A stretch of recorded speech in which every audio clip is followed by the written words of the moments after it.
હવે અન્ય સમાચારોની વાત કરીએ તો ગોંડલ ખાતેથી કાયદાને ચેલેન્જ કરતા દ્રશ્યો સામે આવ્યા છે. જણાવવા માંગીશ કે ગોંડલ તાલુકામાંથી કાયદાને ચેલેન્જ કરતા દ્રશ્યો હાલ સામે આવી રહ્યા છે. પોલીસના દારૂબંધી મામલે કરાતા તમામ દાવાઓ પોકળ સાબિત થયા છે. ખુલ્લેઆમ વિદેશી દારૂ અને બિયરનું ધૂમ વેચાણ થઈ રહ્યું છે. મહત્વની બાબત તો એ છે કે ક્રાઇમ બ્રાન્ચની ઓફિસ માત્ર મિનિટોના જ અંતરે છે. આ છે રામધણ હોટલની પાછળના દારૂના ખુલ્લેઆમ વેચાણના દ્રશ્યો. રીબડા કોટરા રોડના ઇન્ડસ્ટ્રીયલ એરિયામાં ઝાડો નીચે દારૂ વેચવામાં આવી રહ્યું છે. એક્ટિવાના બૂટામાંથી બેરોકટોક દારૂનું વેચાણ ચાલી રહ્યું છે. ચિલ્ડ બિયર સહિત કહી શકાય કે વિદેશી દારૂનો જથ્થો પણ વેચવામાં આવી રહ્યો છે.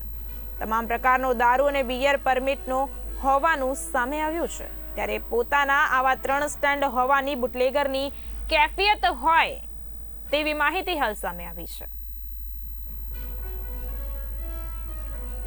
ગોંડલ તાલુકામાંથી કાયદાને ચેલેન્જ કરતા દ્રશ્યો સામે આવ્યા છે. પોલીસની આટલી કામગીરી હોવા છતાં પણ દારૂ વેચતા બુટલેગરો જાણે કે બેફામ બન્યા હોય અને તેઓને મોકળું મેદાન મળી ગયું હોય તેવું સ્પષ્ટપણે પ્રતીત થઈ રહ્યું છે.